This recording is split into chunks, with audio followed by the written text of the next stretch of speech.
I'm Steve Ewart. I'm the transit director with Jets, and we're really excited today. Not only have an opportunity to celebrate the groundbreaking of our new regional multimodal central transfer facility, but to have a great day to do it. Beautiful, beautiful Jonesboro weather. It took us a while to get here. Some of you have been around long enough to realize how long it has taken. We started this move toward public transit in 1998. And Carrie, I know you were right in the middle of that when it first started, you and the folks at the chamber. But 2000, we began to make a lot of progress. And we actually had a committee organized called NEAT. And that committee studied public transit. LM, you were a member of that committee. Kevin, you were, I know. See if there's anybody else I recognize. We spent about 3 or 4 years working on trying to see what the feasibility was and making some studies. In 2005, Mayor Doug Foreman formed something called the Mayor's Task Force. And the Mayor's Task Force moved this thing forward in a very short period of time, from conception to a reality as far as beginning to put the pieces together. Jets went into service almost, well, it'd be 9 years ago next month. We're 9 years old as of next month, so we've been around a while now. And we've moved to a point where we actually understand that one of the most important parts of serving the city of Jonesboro effectively with public transit is with a multimodal central transfer facility, where people can come with a variety of modes of transportation, but come in this area and be transported literally all over the city. We're very fortunate. The mayor really saw the value of this particular site, an old fire station that could have been made into a hamburger joint. But this is going to be the center for the next 25 or 30 years of public transportation in Jonesboro, and we really appreciate Mayor Perrin and his vision and his willingness to work through. People don't realize, but there are a lot of heroes, Heather Clark, we wrote a couple grants. Heather wrote the grants, I just kind of was around. But trying to find some funding with FTA and really didn't get everything we were looking for, but we didn't give up. Worked with AHTD and Donnie McMillan and some of the folks there, and then with folks in Fort Worth at FTA Fort Worth, to begin to find ways to use some of our existing resources. So that's what brings us here today. And we're so excited to be just south of the university, Dr. Hudson, just south of the university. Proximate to everything. This is the center of the city of Jonesboro right now. Mayor, remember when we came to Arkansas State? This was in the country. You go another mile and you got cows in the pasture. You go another half mile after that and you got a gravel road. But now then, this is right in the center of the city.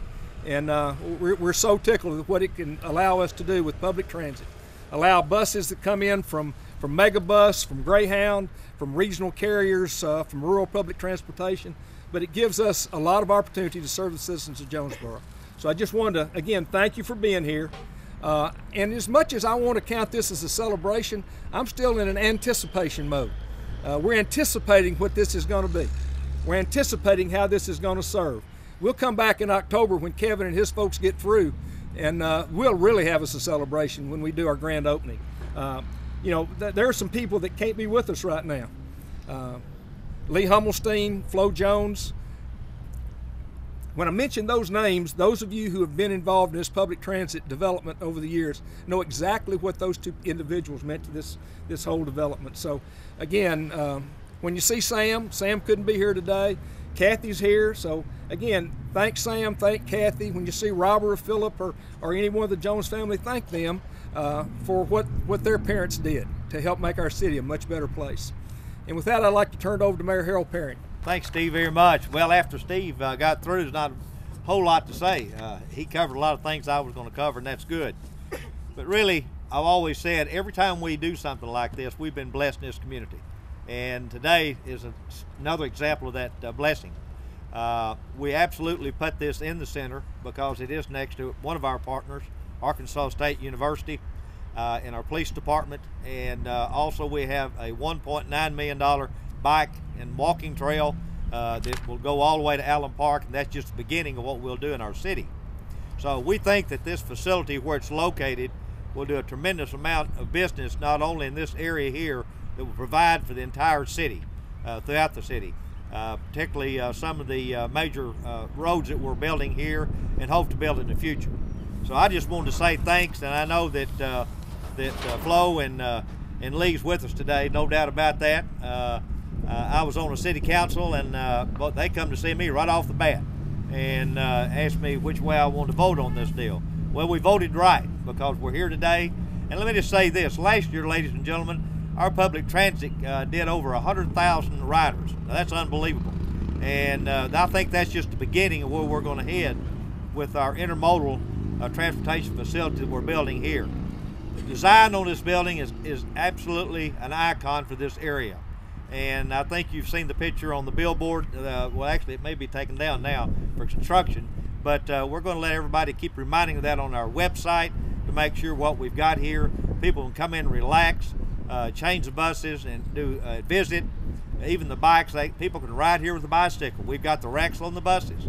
So this is a full service that we've started with from the very end of starting of the deal to the end. So we want this will be your facility, not ours, and we certainly appreciate doing that. So I'm going to turn it over to our Chamber of Commerce.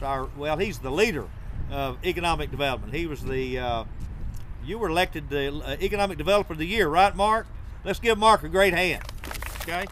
What a beautiful day to come and participate in a groundbreaking ceremony. I appreciate the mayor and the city for letting the chamber to be part of this today, because it's such an important part of our community, and this is a great activity to be celebrating today. The mayor said he was going to be short and sweet. I'm going to be shorter and sweeter. So a couple of things. As the mayor mentioned, the JETS Regional Multimodal Transfer Center will really serve as an important connector for many different types of transportation. And it serves as a connector though, but I think we need to remind ourselves that the connections go far beyond different forms of transportation. The service provided by JETS really provides connections for people. People connecting with friends and family, people connecting to education, providing access to health care, providing access to jobs and commerce. So what we celebrate today and what we're breaking ground on today is important because it's about what the service provides. And as both Steve and the mayor said, there are a lot of people to thank. Many of them are here today, some couldn't be with us today, but I also want to echo an appreciation to the mayor, the city council, and to Steve Ewart. I don't think Steve has had a round of applause yet. Please give Steve a round of applause. Because of this, our community is a better place. And being a better place and enhancing the quality of life is important to economic development. And so this is an important day that we celebrate today. And Steve will be back to celebrate with you when we have the grand opening, and we look forward to that. So thank you so much for allowing us to be here today. Thank you. Good afternoon. It's a pleasure to be a part of this great ceremony today. My name is Roger McKinney. I am this year's chairman for the JETS Advisory Board. As a board member, we try to come up with ideas to improve the transit system here in Jonesboro. As the mayor said, last year we had over 100,000 riders to ride the buses here in Jonesboro. We believe that this new facility will help JETS improve their services throughout the community, and we thank you. In my attempt to be brief, I left out the mention of our board. We meet monthly. If there's citizens that have any concerns that they need to address, we invite them to come to our meetings, invite them to contact our board. We have 7 very active members of our board that represent the cross-section of our city. I also forgot to mention one of the most important parts of what JETS does, and that's the staff we have that actually make the buses run. Jesse McFarland is here somewhere. Where's Mr. Jesse? Jesse's our senior driver. He's been with JETS since the get-go, and you'll see his smiling face and his melodious voice greeting our passengers every day on our buses. So Jesse, for you and the staff, we really do appreciate it very much. Right now, we're going to have some representatives of all of you go over to the white truck of Kevin Bailey's, grab a hard hat and a shovel, and we'll meet right over there, right behind where Kevin Hodges is, and we'll do our groundbreaking.